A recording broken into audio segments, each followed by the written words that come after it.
And so we talk about fundraising, advocacy, and action, but to me, trust is one of the biggest things that I think our legacy will be in the world, that the world has trusted us with their children to do the work that we've done. You're absolutely right. And I love the word trust. It's all about trusting, and it's all about our reputation of what has been done and what is going to do. And I thank God every day for the people that did come before us, that had the vision of this can be accomplished, even though at the time they may not have thought that it was going to be this massive. But what a vision. Good morning, everyone. This is What's Your IQ? Tell us about your impact quotient with Nancy Barbee. Have you ever wondered what IPPC, GPEI? What is that? We love our acronyms in Rotary, don't we? Today, my guest is going to clear those misconceptions up and tell us what those things are exactly. I have Valarie Wafer with me today, and Valarie is a past Rotary International Director. She's been on numerous leadership roles across all of Rotary and has done a lot of hands-on work, including leading a vocational team to Australia to address youth suicide. But her championship of polio eradication stands out really to me because she's traveled to India, Pakistan, and Nigeria and seen firsthand what happens in the field. But she's currently serves as the co-chair of Rotary's IPPC committee, which stands for International PolioPlus Committee, and she's the chair of that organization's grant committee. And she also sits on the strategy committee of the Global Polio Eradication Initiative, GPEI, and Rotary's Operation Review Committee. Good Lord, that's a mouthful, Valarie. Welcome today. You are absolutely right, Nancy. And, we try not to use the acronyms, but some of them are really long, which is probably why we use those acronyms. It's a pleasure to be with you today, Nancy. You are a true champion of polio and leading NID teams, National Immunization Days. Here we go. We're going to start off. No, I just want to congratulate you for the awareness that you bring to this initiative and for your tireless work and making Rotarians in clubs aware of our history in polio, how close we are, what we've done, and what we need to do to finish the job. So it's a pleasure to be with you today. It's my pleasure too. Thank you so much for being here. And thank you for that shout out. It is an honor for me to continue to lead groups to India. And I've been to Pakistan one time and continue to go back again. And so thank you for that shout out. But Valarie, tell me, IPPC, the International Polio Plus Committee, what in the world does that do? Who's on that, and what does that organization do? Well, thanks, Nancy. It's an honor to be on that committee. The purpose of the committee is to review the grants that we receive from our implementing partners, WHO, the World Health Organization, and UNICEF. And so we receive those grants. We review them as a group on the committee, and then we present them to the trustees who have the ultimate approval and disbursement of the funds to our implementing partners.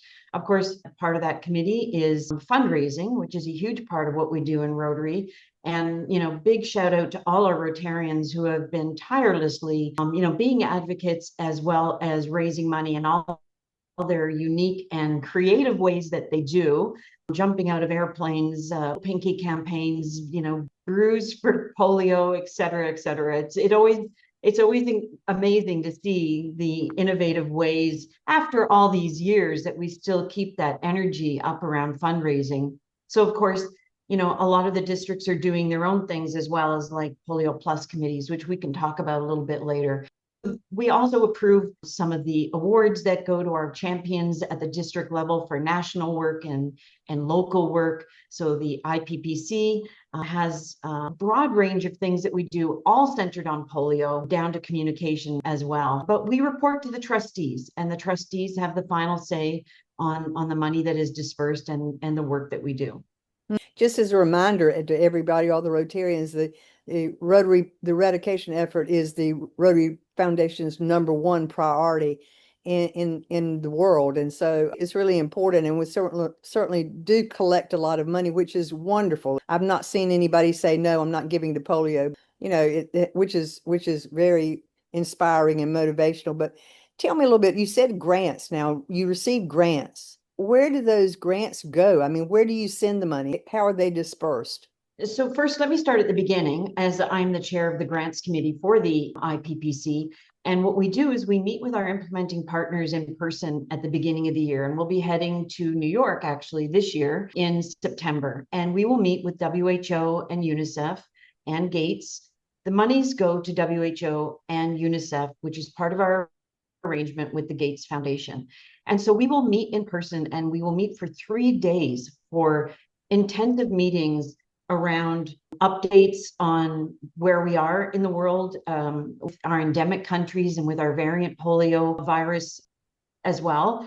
We talk about progress updates, we talk about surveillance, we take a really deep dive into the financial outlook and stewardship of their grants that they're going to be proposing to us. And we go into minute detail, and it's kind of interesting. When you get the grants, you'll see that they need, I'm just going to make up a number, 781 vehicles. And you think, how did they come up with that number? And so they are presenting us this detailed, on the ground, necessary money that is needed in order for them to conduct their campaigns, do their surveillance, and do the work that they need in the next year.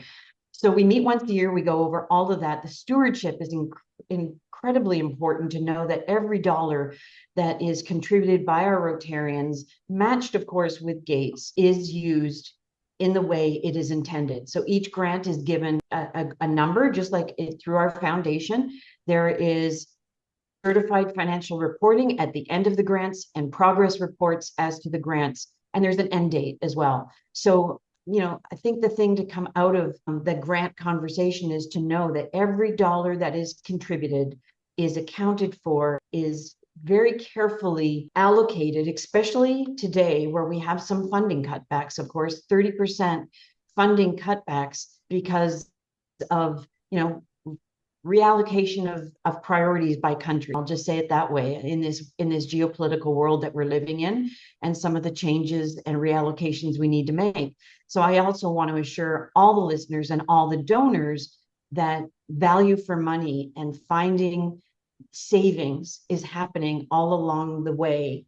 And it hasn't been necessarily a bad thing to happen to GPEI and the funding and to Rotary's donor dollars, because I think every once in a while it's really important to have that recalibration, to understand that it's time to look at this through a different lens, or a very strategic lens, and make sure the money is going exactly to the priorities, the priority areas, to where we need to put the money to end polio. And so I think that these meetings are really, really important. And of course, the money goes to basically categories like operational support, social mobilization, technical assistance, surveillance, vaccine procurement, and a little bit to research, which is also very critical to the work that we do. Otherwise, how will we know if the vaccines are the right vaccines for the outbreak situations that we're in, or the changing epidemiological nature of the disease, of the virus? So, of the $150 million that we allocate every single year, I walk away from these meetings really feeling like the stewardship is there, that we're all in this together, and that we're allocating the money in a responsible and prioritized way to get the job done. Yeah, that's really something. That's the one thing I think the most important thing that I've learned about working with global grants and working in the Rotary Foundation, the stewardship, and making sure that every dollar that every Rotarian contributes is going to the right place, which is, I mean, how do we get that 4-star rating every year if we weren't being, very cautious about where every dollar is being spent? So that's great. It's good to know that too in polio, because it does take money to eradicate polio. Unfortunately, it does, because we've got workers in the field, we've got people going out every day, we've got vaccines to purchase. You've seen firsthand in the field, as I have, the dedication of Rotarians and the dedication of the healthcare workers and things like that. But you've seen the progress that we've made and how close we are now. I think the last report I got was 10 cases worldwide. That's correct. Which is phenomenal from whence we've come. But, we do have remaining challenges. And what do you think a lot of Rotarians, or maybe not everybody, but what do you think the misconception Rotarians may have about where we are today in the eradication effort? Yeah, I think that since we've been, at this for so many years, you do hear in the field, are we ever going to get there? Where is our money going? And I think I just addressed some of that.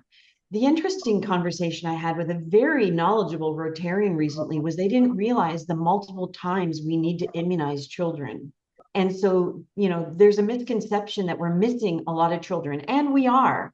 We're missing children due to conflict or inaccessible areas or that misinformation within the countries that still have either variant or endemic wild polio. But it is interesting as we have these conversations, and Nancy, you must run into this all the time, that even some of the basic premises of the role and what we need to do on the ground is misunderstood. And that's okay.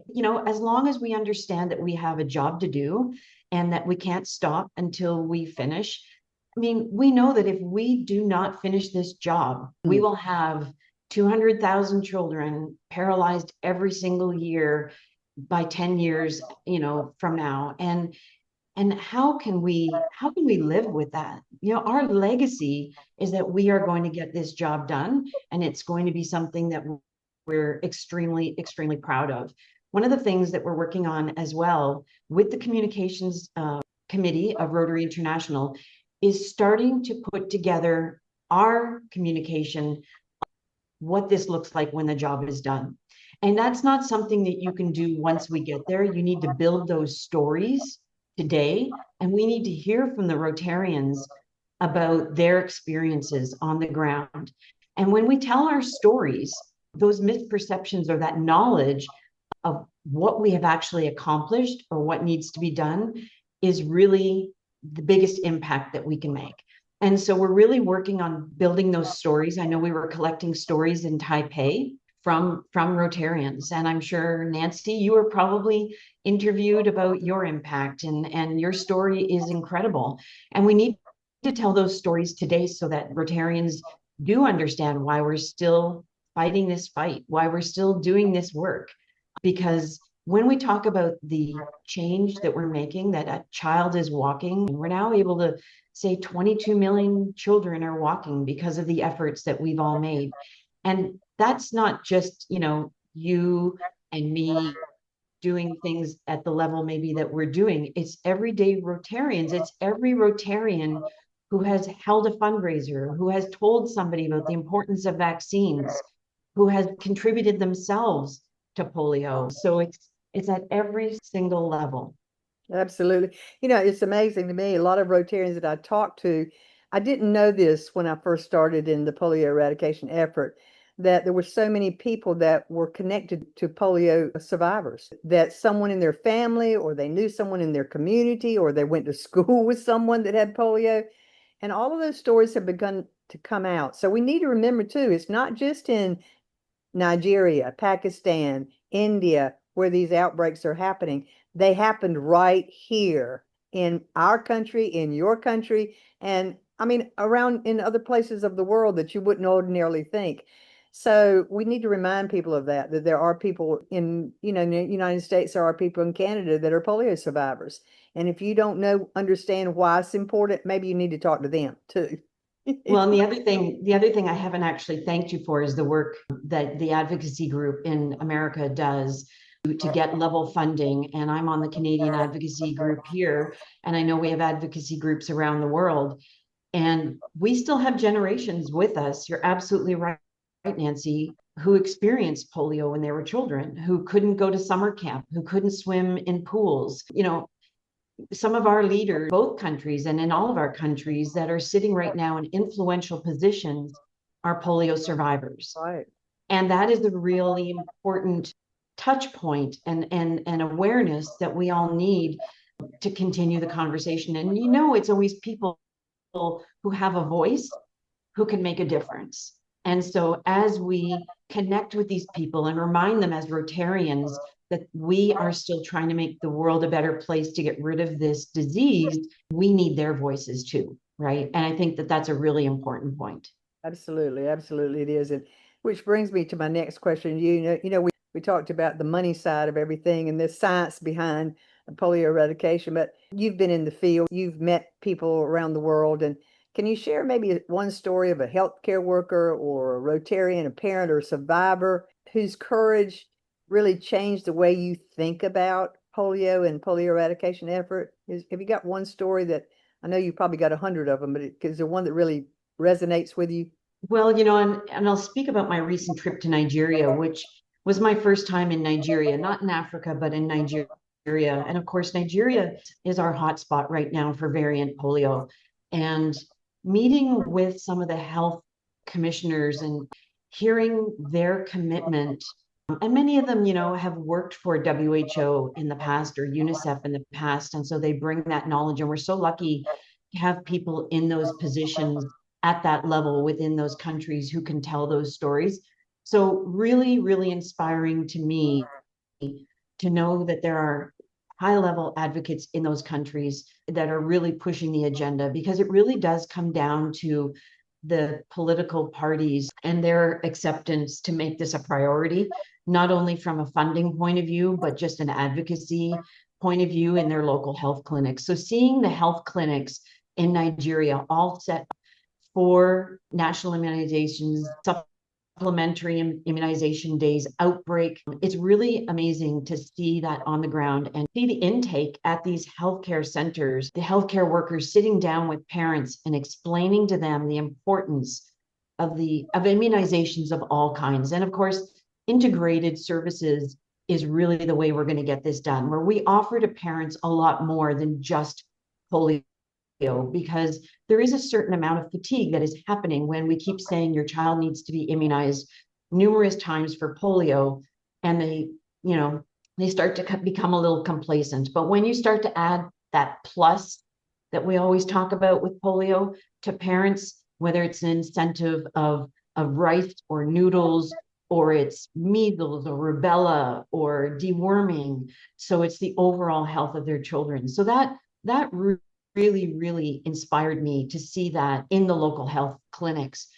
I'll never forget, though, my trip to India in 2012, which was my first National Immunization Day. And I know you'll totally relate to this story, Nancy, but, standing on a corner at a site or going to the bus station and thinking, how are these people trusting us from North America or from anywhere else in the world to come into their country and put those 2 drops into a child's mouth, and realizing it's not me, it's the vest or the rotary, whatever we're wearing, whether it's the hat or the yellow vest, and it's that rotary wheel.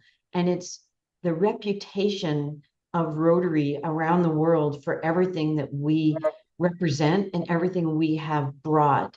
And that will never, ever, ever leave me. In fact, I get emotional every single time I think about it, because I wasn't a grandparent at a time. And of course, my children were quite a bit older, but I had to remember that I had to pinch the cheeks of this 4-week-old baby in order to get the drops into their mouth. And that mother, trusted me again, not me, not Valarie, a woman, standing on a corner in India, but the vest and the rotary wheel and all the people who have come before us, who set the stage to offer those opportunities for us to have that trust. And so we talk about fundraising, advocacy, and action, but to me, trust is one of the biggest things that I think our legacy will be in the world, that the world has trusted us with their children to do the work that we've done.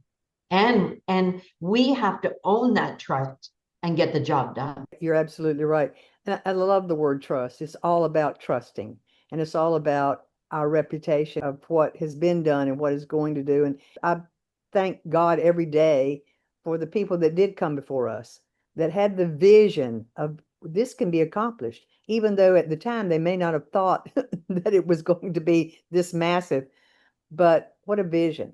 What a Yeah. vision that Rotary could do such an overwhelming job in eradicating polio. So it's, yeah, this is great. But trust, that reminds me, because I go to India every year, and the trust there is still there in India, but I was reminded of it so strongly in Pakistan when I went last November and saw the healthcare workers and the parents that allowed us. They didn't know me from anybody, and I certainly didn't look the same as them, but they had their child open their mouth so I could put drops in there. I mean that speaks volumes to me. And that says a lot. So it is all about the trust. And every Rotarian needs to realize that our organization is a massive force and a strong force in the polio eradication effort. I'm going to back up a minute though. You mentioned GPEI. What in the world is that? And what does that organization do? The overarching body of polio eradication is the Global Polio Eradication Initiative. And that is made up of all of our partners. So it's the World Health Organization, it's UNICEF, it's Gates, it's Rotary, and it's Gavi, which is the global, my goodness, it's the Vaccine Alliance. Right. And we all work together. We all sit at the same table. And there are a number of committees on the GPEI. Now, I am, and we should all be extremely proud that the Polio Oversight Board, which is the top board of the GPEI, is now being chaired by Rotary International and our very own McGovern. And I'm just so, it's a first for Rotary. And Mike is, of course, an incredible leader who has chaired the IPPC for the last 14 years and who I am co-chairing with this year. He's an incredible mentor, has brought me along and so many other people along on this journey of polio eradication, and he is chairing the Polio Oversight Board right now. Now, I sit on the strategy committee, and the strategy committee sits right below the Polio Oversight Board, and we meet every 2 weeks for 2 hours online. It's a lot of information. You talk about acronyms, Nancy. My goodness. My first couple of meetings when I started sitting on this committee, I had the cheat sheet of acronyms beside me. And I have a really funny story because one of the first agendas, of course, had, all these presentations from the committees that specialized to us. And the last item on the agenda was AOB. And I was like, what is AOB and what's the backup information? And I had to Google it. It meant any other business. Wow. And I was thinking, talk about overuse of acronyms, Um, but so I think it's a funny acronym story, but it's a fascinating committee to sit on. As I mentioned, we hear from surveillance, we hear about vaccines, we hear about financial budget restrictions. We have presentation from the Independent Monitoring Board, et cetera. We meet a number of times a year in person. In fact, a week from now or this Sunday, I'm heading to Geneva to sit in on independent monitoring board meetings for the first 3 days, and then the strategy committee will meet in person for the next 2 days after that. I was with the strategy committee when we went to Nigeria in March, and the purpose of that meeting was to take a look at their preparedness for an upcoming campaign and to look at their micro planning and to meet with government officials to make sure that that buy-in is still there. There's been a reorganization of some of the government committees in Nigeria. So we were there to make sure that Rotary was not forgotten, that we had a place at the table, and that sort of thing. So the strategy committee is really a driver of strategy and change that needs to happen as we move through this journey. So yeah, it's a really incredible learning experience, but it's the GPEI is where everything happens. wow. That's amazing to hear about the mechanics behind the movement, because it's not just about immunizing children, not just about going out in the field and dropping 2 drops. That's extremely important, as you well know, but there's a lot that goes on to prepare and a lot that goes on with these committees to oversee and make sure that we are getting in the right places at the right time. So that's great. Congratulations on being the co-chair of the IPPC committee, also on the grants committee. I mean, it's just amazing to hear what level, and the higher levels and the operations behind the scenes that nobody really knows. So thank you for explaining all that, Valarie. That's been a lesson for me too. I knew some of that, but I'm not too sure I knew everything that went on behind closed doors. So thank you for bringing that to the light. But if we talk about impact, what's your impact quotient? And when people hear the name Valarie, this may be a hard one. When people hear the name Valarie Wafer 50 years from now, what do you hope that they'll associate with your life's work? Wow, that's probably the toughest question that you that you're going to ask. One of the things that I've always been proud of in my life, and it goes back to even in business. So for 25 years, I owned a chain of restaurants in Toronto, and we were known for our inclusive hiring practices.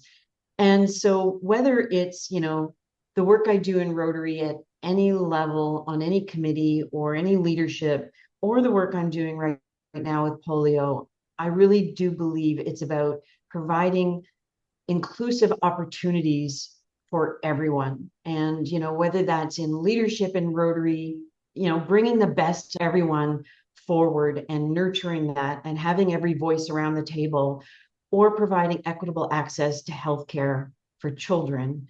Or I also serve on the Rotary Family Health Days RAG and as an advisor, and it's all about that equitable access, right? So it's something I've practiced my whole life, and it's something I try to bring to everything that I do, that inclusive access, equitable opportunities, and really raising up the people who just need their stories told or need their face and their voice at a table. I think we're all better off when everybody has a voice, everybody has the opportunity to be who they are and bring everything to the table. And so, I hope that 50 years from now, wow, I don't think I'll be here 50 years from now. Who knows? Who knows? Things Who are happening. knows? You don't know. Who knows? But I hope that is kind of what people say, is that I opened up opportunities for people and let everybody lead in the way that is meaningful. Well, I think they certainly will. I won't be here 50 years from now either, but I'm sure that they will say that you've been a leader in making sure that everybody has a voice, and I thank you for that. Thank you for being with me today. This has been very insightful, and I'm hoping the Rotarians that listen to this will understand a little bit more about why this polio eradication effort is so important, and why we are not going to stop until we are completely polio free. They said it would be a miracle if we eradicated it in India. Guess what? A miracle happened. And guess what? Miracles will happen in the other parts of the world too, where we're still endemic. So, Valarie, thank you so much for being with me today on What's Your IQ? Let's talk about your impact quotient. You've had a wonderful impact on me today. So thank you so much. And see you soon. Thanks, Nancy. I loved our conversation. So thanks for having me. Bye-bye. Bye.